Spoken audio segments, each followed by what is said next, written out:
to this evening's edition of Dying in Grace, the program where we talk about end-of-life issues, wellness, and caring for those who are hurting or afraid or just need to face the end-of-life situation, which includes all of us. My name is Arlene Stepputat, and if you are interested on how I got involved in this work, you can go to our website, dyingingrace.com. There you can read a little bit about my background, and there's a 3-minute video that explains how death impacted my life as a very young child and brought me to this place where I want to help educate our community to befriend death. Each week we bring a community expert to talk about some aspect of death and dying, and I'm very delighted to have Barbara Katz with us this evening to talk to us about grief. Barbara is a psychotherapist and an adjunct faculty at Antioch University. And I wondered, Barbara, how did you get into doing any of this? Oh, well, thank you. First of all, thank you for having me. It's a pleasure to be here and talk about grief and maybe provide some insight for your audience. I've been a psychotherapist for 30 years, and I've always been within an arm's distance of the medical community, working with chronic illness and sometimes life-limiting illness. And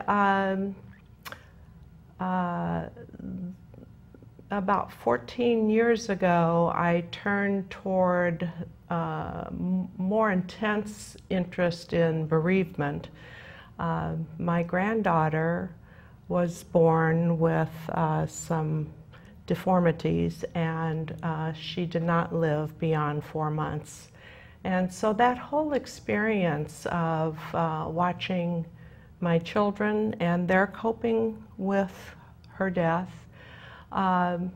really piqued my interest about how I might be able to help others and my family and myself get over this tragic thing that happened. So since then, I have been learning more and more about loss and bereavement, and I teach it at Antioch University now, and have found it very interesting and quite satisfying. It's so important, and thank you for sharing that story. I think as we've talked to different guests on the show, we find that each one of us has a personal story that led us to this unique path, and it opens our hearts. And I mean, I think to me part of what I want people to understand is, instead of being so frightened about this inevitable experience we're going to have as humans on the planet, to start to learn what to do with all our feelings and experiences around it. And I really think that part of the reason people are so afraid of death is not their own death as much as the death of people that they love, that the fear of loss is, what would I do without him? What am I going to do when this occurs? And, you know, I think most of our audience, when they think of death and dying, we think of Elizabeth Kubler-Ross, and, you know, she wrote a book about grieving. So do you want to just review, because people use that as the Bible, and there's some misconceptions, but she was a pioneer getting us started. We should be very grateful to Dr. Kubler-Ross for initiating those conversations with her patients. This goes back, well, she was a Swiss psychiatrist, and she worked at the University of Chicago, and she was struck by how little conversation was held between people who were dying or had just had a life-limiting diagnosis. And she took it upon herself. This was not a formal research on any means, but she began interviewing patients who were going to die within a certain short period of time. And she documented those conversations, and that was the basis for her book on death and dying. And somehow or another, her paradigm that she came up with, denial, anger, bargaining, depression, and acceptance, became sort of a philosophy that people look to for guidance in dealing with death and dying. It actually was created for people who were terminally ill. It wasn't about grief in the aftermath of death. And it also was presented originally in a linear fashion.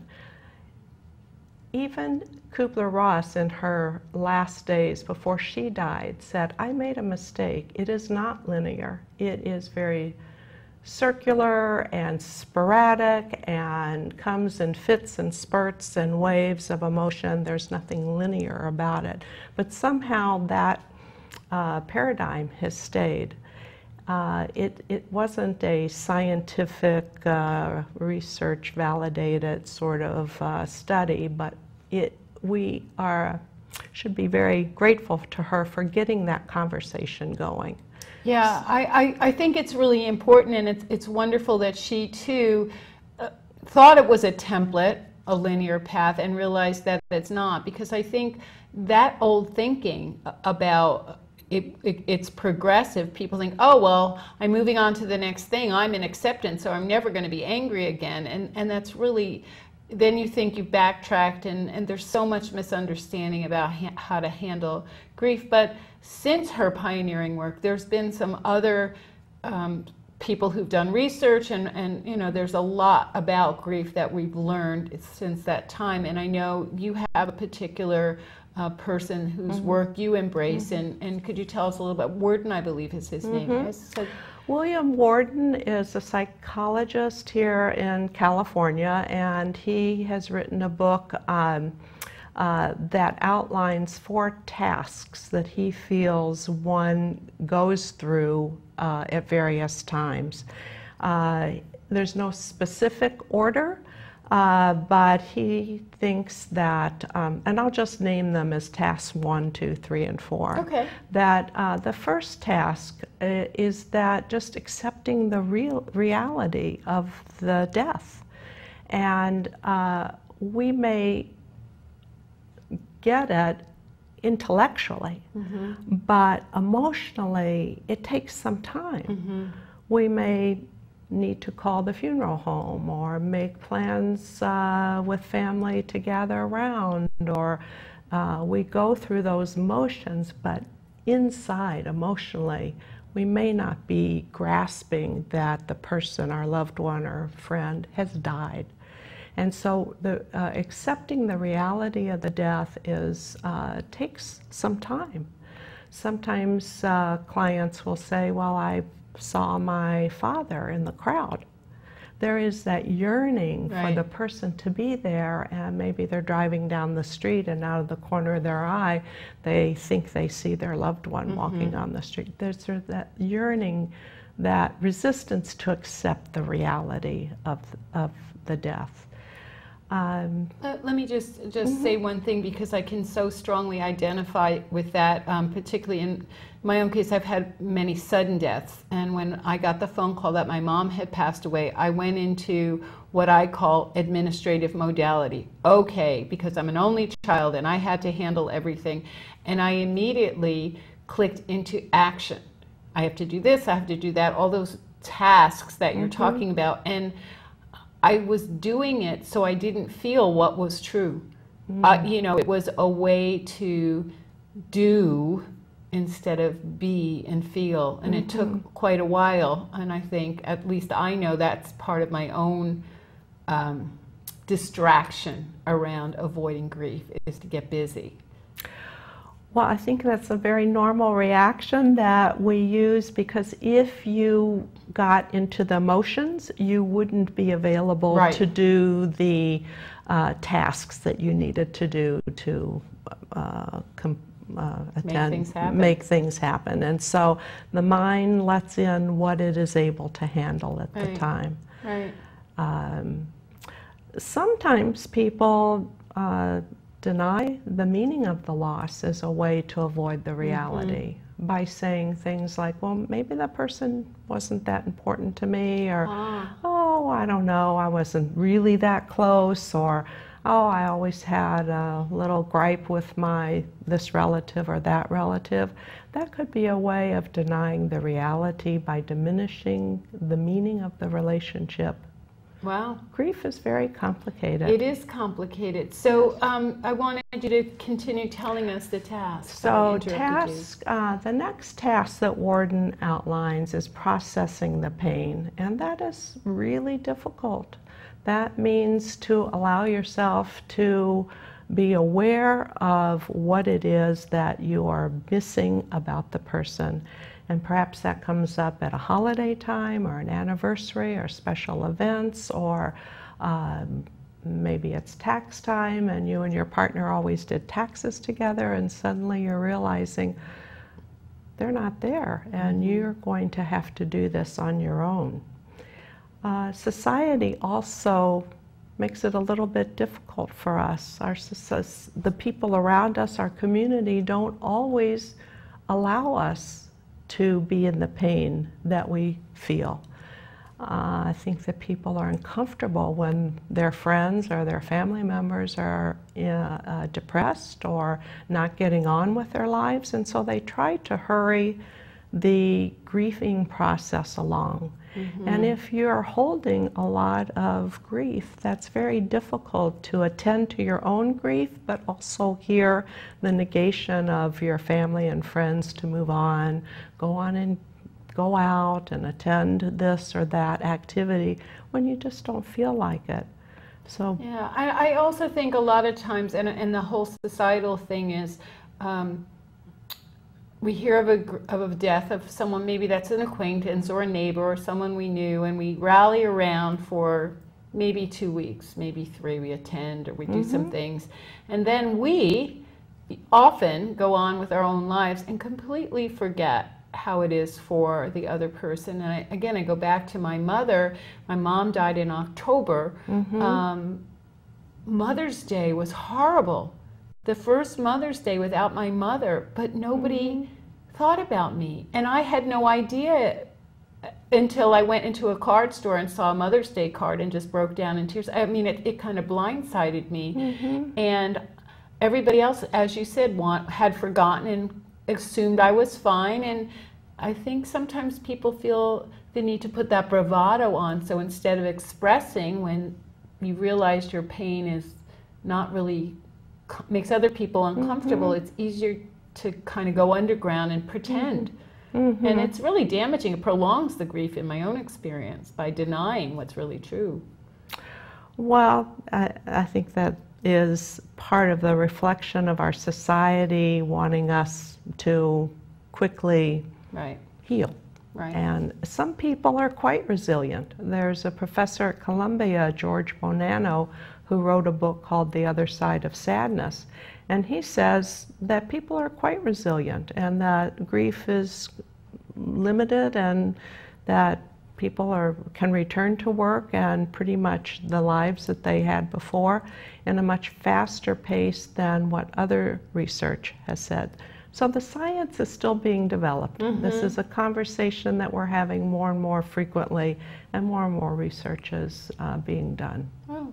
So the other tasks? So the other task is adjusting to a world without the deceased, and that I see as a three-prong piece. There's the external, what you need to do to get on with your life, the sort of the tasks of daily living. Another is internal, and by that I mean sort of a self-definition. Who am I in this world without this loved one or this family friend? Am I a widow? Am I dependent? Or do I have to be independent now? What is my role in the world? Am I worthy? Do I have the same self-esteem? It is a time for redefining who you are and how you interface with society without this person in your life. And for some people that takes quite a bit of sorting out. And the third prong is spiritual. Is the world a safe place? Can I send my child to school and know that they will come home when school is out. Just thinking of most recent episodes of shootings in schools. How do I view, if I'm a person of faith, how do I view my faith? Is God benevolent? So it does cause us to rethink and perhaps redefine a lot of who we are when we try to make those adjustments. And that takes time, given that that's also interspersed with maybe going back to task one, the reality, like you were citing your example of Mother's Day.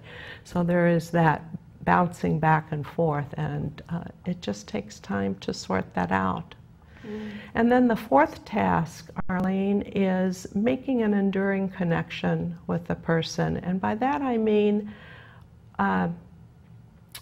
realizing that grief really never ends. We always have thoughts of that person if we want to keep them in our life, if they are loved ones that we want to remember. And how can we have an enduring connection with them that is meaningful? One example that comes to mind is the Susan G. Komen Foundation. And the story of that is that Susan spoke to her sister who was at her bedside at the time of her death. She said there must be a way to help women understand breast cancer. And her sister promised her that she would do whatever she could to educate women. And this is way back in, I think, in the 80s. Long time ago. Long time ago. And her sister, Susan, did subsequently die at age 36. And her sister went about with some grassroots efforts, collecting money, trying to educate women in her community, and little by little the foundation grew, and now it's the largest agency to educate women about breast health and cancer and treatment, and it's a multi-million dollar. Yeah, for sure, at least maybe even billion. Yes, might even be billion over the by years. Now. But not everyone can do that, but that is a way of holding your dear one close to you. Maybe for someone, planting a tree in their backyard, or preparing their favorite food at holiday time, or if an example that comes to mind, if the person that died is a pet lover, maybe volunteering at a pet shelter, something that brings you close to the person who has died is very helpful in creating a way of remembering them and holding them close to you. So one of the things I hear in that, and thank you for those beautiful examples, because it's from starting a foundation, which actually lots of people do if their loved one died of a unique disease or something, you know, we do see that happening. But the other thing I hear in there is giving purpose to the death, or honoring the life that they lived by testimony or ritual. You know, there's something that keeps that connection, and that seems to me helps to transform some of the pain of the loss into kind of putting it into some kind of meaning. And I think one of the things I often say to people is there's no magical timeline to get over grief. As much as there's pressure sometimes from people, there's no magic that happens after your first year of going through grief. I mean, there is no, I think we all have to find our own way in our own process. I was wondering if the way someone dies impacts the grief. So for instance, a sudden death where somebody just dies versus someone who's been sick for quite some time, and you can see them slowly moving towards the final stages. Does that impact the person's grieving process in any way, do you think? That's a really good point, and I'm glad you brought that up. There are really two major, well, what we would call an anticipatory death. Right. You have knowledge that this person, health is declining. They maybe have a diagnosis that indicates that their life will be shortened, and so there are days, weeks, months, and maybe even years where you can begin to prepare for their demise. A sudden death would be suicide, homicide, an accident, or a natural phenomena in nature where a person has died, and that is a sudden death where you have no knowledge that by the end of the day that they won't be alive, and that's very hard to adjust to. But there are many mediators of grief, and it depends on the relationship you have with the person, one's core personality. Do you adjust or adapt quickly? Are you resilient? What was the role of the person in your life? Were you dependent upon them? Were they dependent upon you? Is it a relief, knowing that you no longer have to caregive, or are you feeling frightened and insecure because they are not there to take care of you? So there are many mediators that will factor into the grieving process. There are a lot of layers, and the answers are not simple. Yeah, it's quite complicated, and one of my favorite books about grieving is The Year of Magical Thinking by Joan Didion, and her ability to really just recount what she experienced with the deaths that she had and the caregiving, and just kind of put some words to her process, not everybody's process, but hers. And again, I think it's important that we give voice. So if I am friends with someone who's had a loss, what do I do as a friend? How do I best support somebody who's going through the grieving process? I don't want to push them. I don't want to pressure them. I understand I might be uncomfortable with their pain, and I want to do something to fix it. What are some ways I can support that person? It's a very good question. I think we don't have a lot of role models to teach us how to talk about death and then how to handle someone who's grieving afterwards. But I would say this, that being present for the person and holding that they are on their own journey. And as my friend or family member, I may feel I know what would be good for them to do, and sometimes I may feel I know what's best for them. But the truth of the matter is it's their journey, and everyone is unique and goes about it in their own way. So just being present with them is helpful. In doing that, you have to be courageous and strong enough to bear witness to their pain, and that's hard. Right. We don't like to see people that we love and care about suffer. But being with them while they go through their pain is a wonderful gift. More practical kinds of ways to help people who are grieving are sometimes people say, I want to help. Just give me, here's my phone number. Call me when you need some help. A person who's grieving may not even know what they're doing in the next 10 minutes, much less be able to say to you. So I would suggest that you offer them something concrete. I know your daughter needs childcare Monday, Wednesday, and Friday. I can do that until August 10th. Right. Or your mom, I know you take food to your mom on Sundays. I'll do that for the next 2 weeks. Give me her address and you can count on me to do that. So offer them concrete ways that you plan to help. Of course, make sure it's okay with them. Right, but I think what's beautiful about that is their brains are in a fog as they're going through those tasks that you talked about. So, you know, giving somebody the chance to say yes or no, or how does that sound? I mean, that I love the concrete way to just offer, you know, even if you're inviting them out for a meal and they say no, at least you just, you know, it's a very strong message of support that's not open-endedly vague, but really gives them something to grab onto.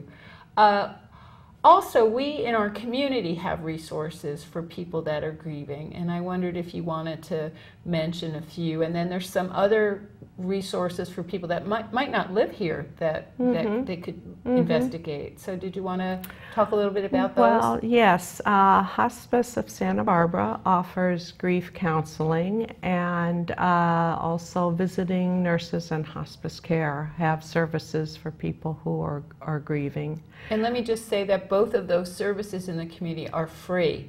So when people hear counseling, there's no cost to those services. Yes. That's really important for some Yes. people to realize. Yes, they are free, and that's a wonderful community service. Also, people can turn to their clergy person for guidance, or their physician, who may be able to recommend some treatment for them.